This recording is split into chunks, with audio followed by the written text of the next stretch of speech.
Hello and welcome to Bible Study with Alice, and today we're on day 6, Esther 6 of our daily Esther reading. We're reading from the ESV translation, but you're more than welcome to join us from a different translation. As you can see, we're on Esther 6. These videos are filmed in real time. Today's date's the 11th of May 25 and it's a Sunday. Happy Sabbath day if you celebrate your Sabbath day on a Sunday. If you don't, I hope you're having a wonderful Sunday. You can find the previous 5 chapters in the playlist below. There is a couple of disclaimers. The first one is these videos are unedited. Also, I probably stumbled my wording, which always seems to happen, but the disclaimer is there. And also, I probably, more than likely, will mispronounce some of the names in the Bible, but at least I've told you. So if you've noticed I've mispronounced a word, put the correct pronunciation in the comment box below. I'd actually be quite grateful for that, to be honest. But yeah, let's get started.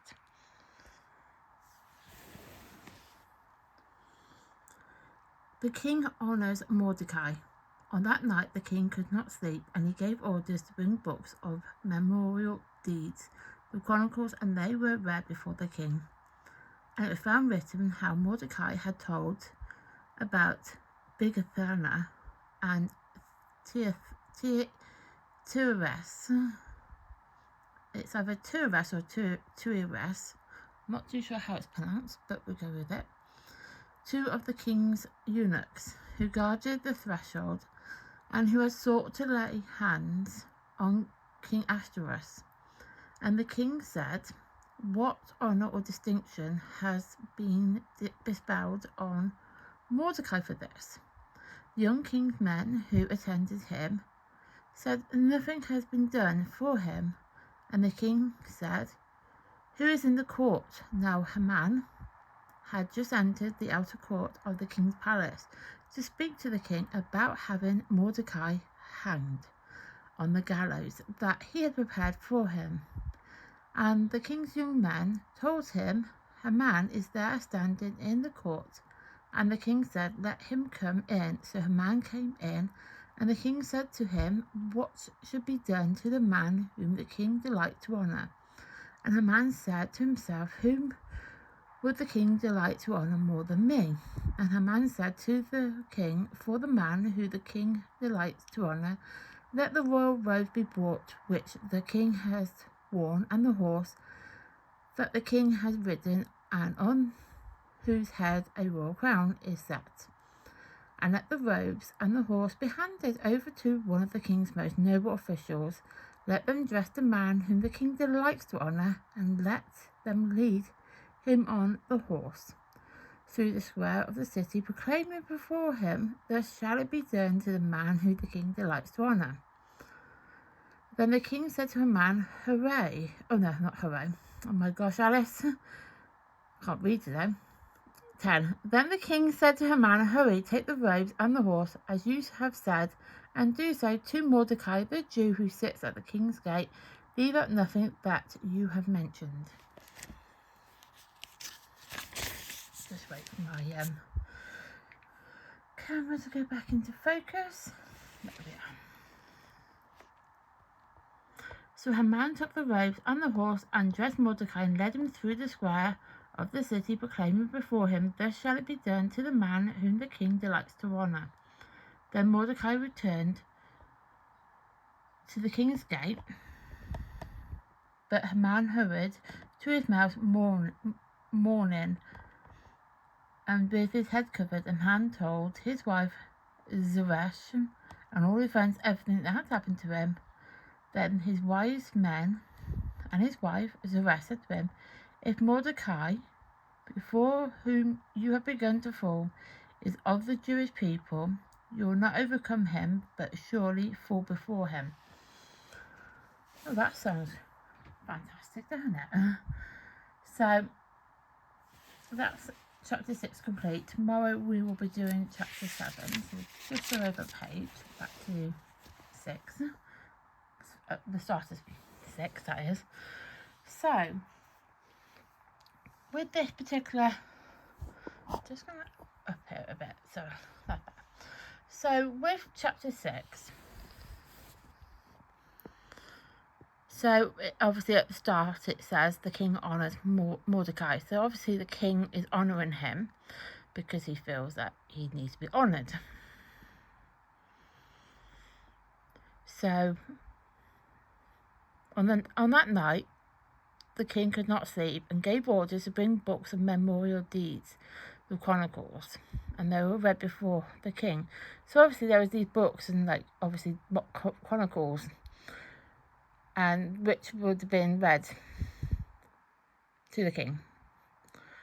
And it was found written how Mordecai, so obviously it was now been found that Mordecai had told about Bigthana and to arrest two of the king's eunuchs who guarded the threshold, and he had sought to lay hands on King Ahasuerus. So obviously what's going on here is Mordecai knew about what was going to happen to the king. So obviously he's wanting the king now. He wants the king now to know what was going on about all that plot that was discussed here, in this bit here, which was in chapter 2.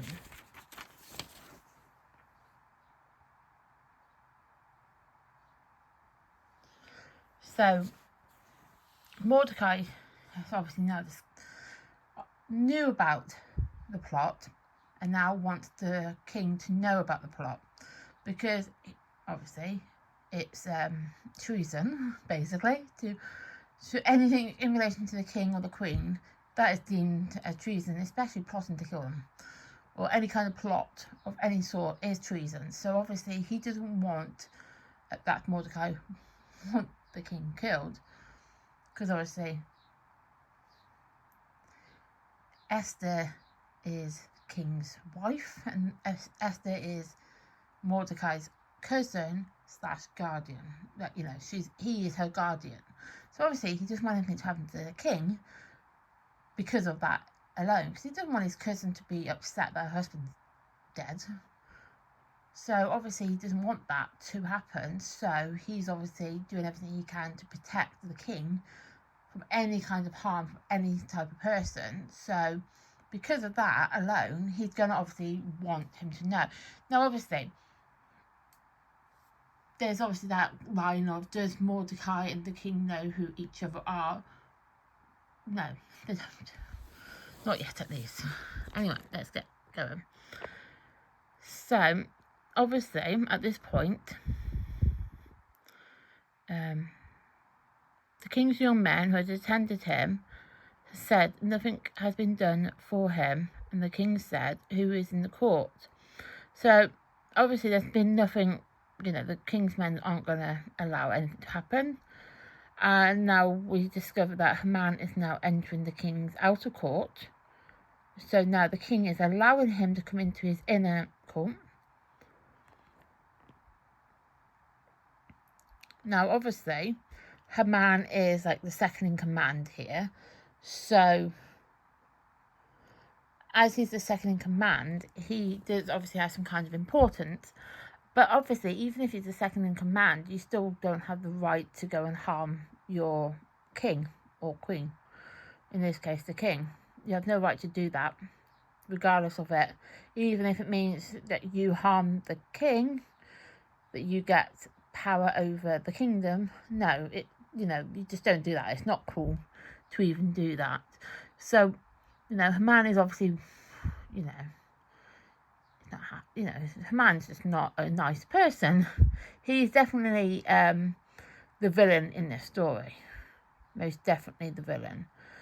So, obviously now they're obviously dressing up Mordecai because, well, obviously he knows that Mordecai is a Jewish individual, but he doesn't know that his wife's a Jewish individual either. He does not know that.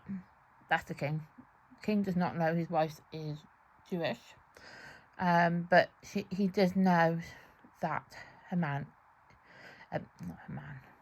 Mordecai oh my gosh, he does know that Mordecai, the king, that is, know that Mordecai is a Jewish individual. But obviously Haman knows and wants him dead because of the fact that he doesn't bow down to the king and stuff. But yeah, I just don't like Haman.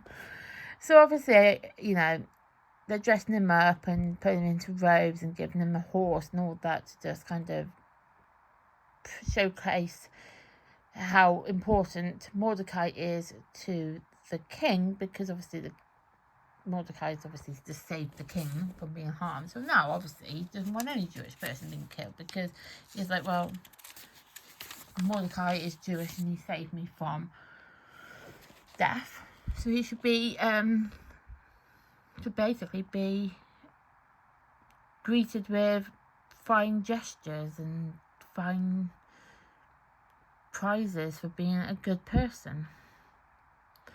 So obviously towards the end, Haman obviously goes home and tells his family and his friends what's happened. And obviously it says at the end in 13, and Haman told his wife Zeresh and all his friends and everything that's happened to him.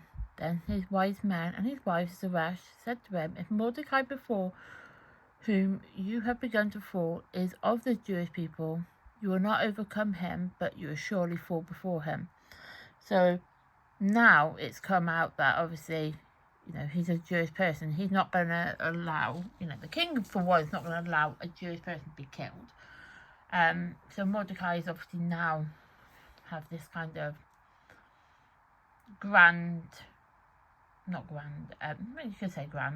this kind of importance now, this grand importance, this presence that is known to these people, that I am important, I am of importance now. And because of that, it's obviously showcasing that he will now not let anybody get in his way, and instead of him falling, you're going to fall instead. So an overview now of the book of Esther, as we do this to kind of recap what we've learnt and tie it all together. So I have to admit, I quite like doing it this way, especially when the story is actually all linked up, and then we're just doing chapters by, a chapter a day. You're not going to remember the start, so that's why we tie it all together at the end of the daily video.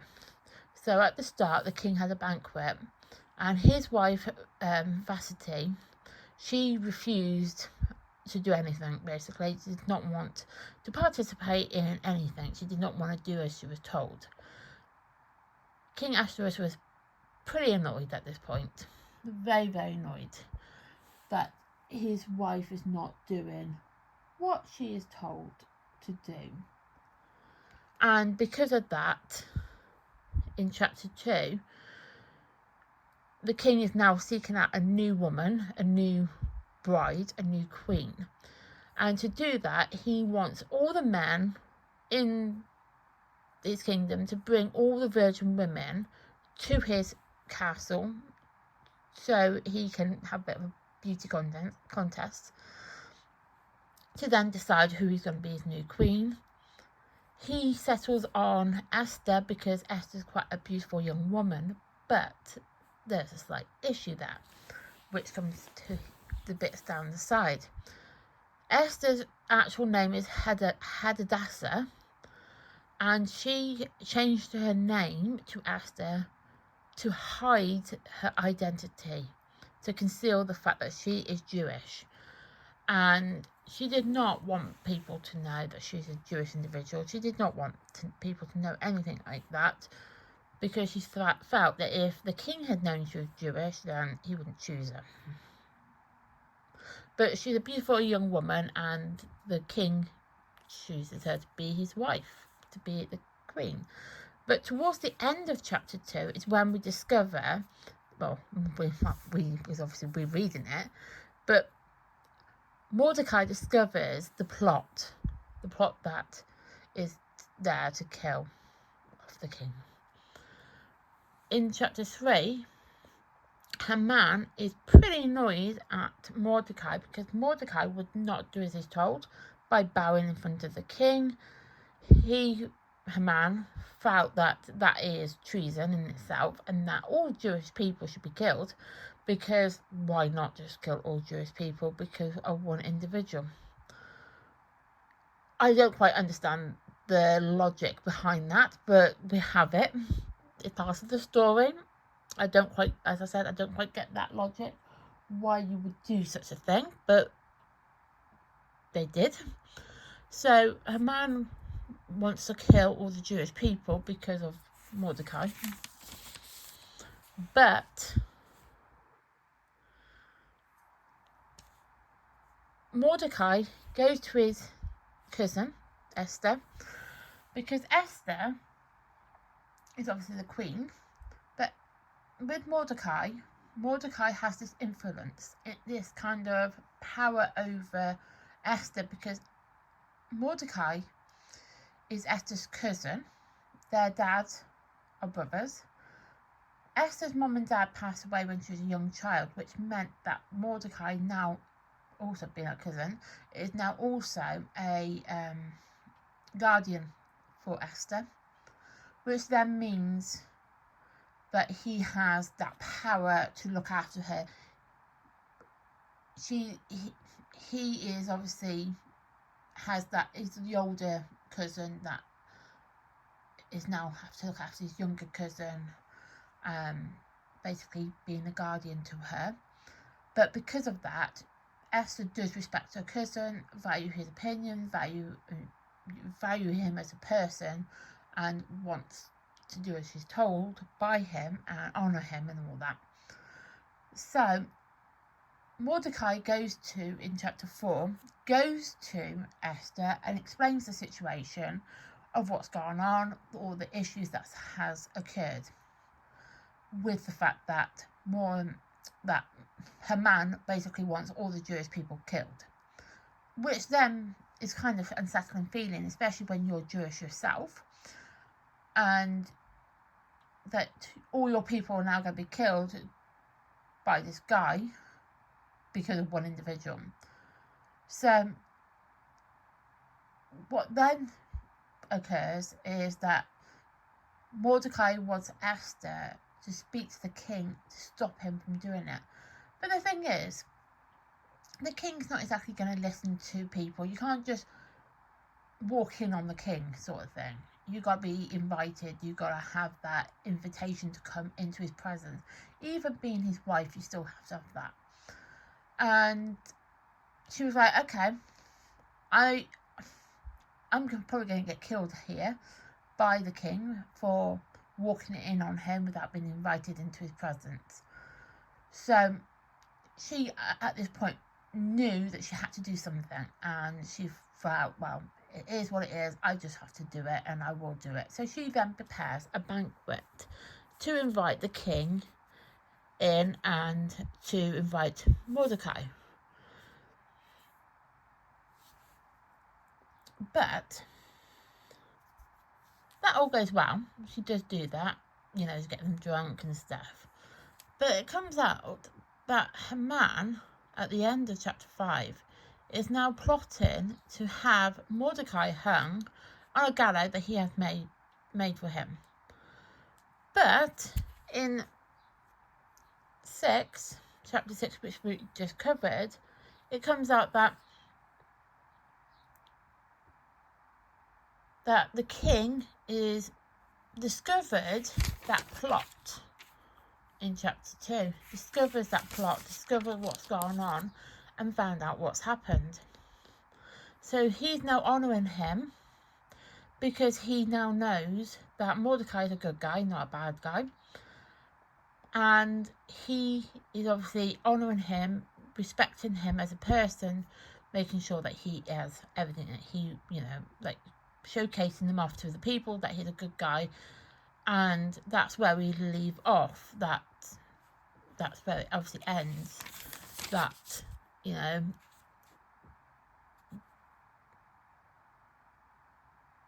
obviously the plot's not being revealed as such, but here, obviously it's not, obviously tomorrow we're going to discover about that Esther reveals Haman's plot, but the king knows about the plot to have the king killed. So Esther reveals that Haman's going to have all the Jewish people killed. So obviously that's going to be here. That's going to be revealed about Haman's plot to have the king have all the Jewish people killed. So the Jewish people side of things not been revealed yet, but what has been revealed is the plot to have the king killed. So yeah, so we will find out tomorrow about obviously that Haman's plot's now been revealed, because obviously, you know, the king is respecting Mordecai here, so obviously the king is so overjoyed that Mordecai cares about the king that much, but he doesn't know that all the people who are Jewish are going to be killed because of Haman not liking Mordecai, because of the fact that Mordecai didn't bow down to him. So that is the overview of the chapter and the chapters that we covered. So we're on day 6. I'm on 11. No. So that's chapter 6 complete. Thank you for watching. Please like my content, please subscribe to my channel, and please turn on the notification bell so you get notified of content like this that gets uploaded to the channel. Thank you and goodbye.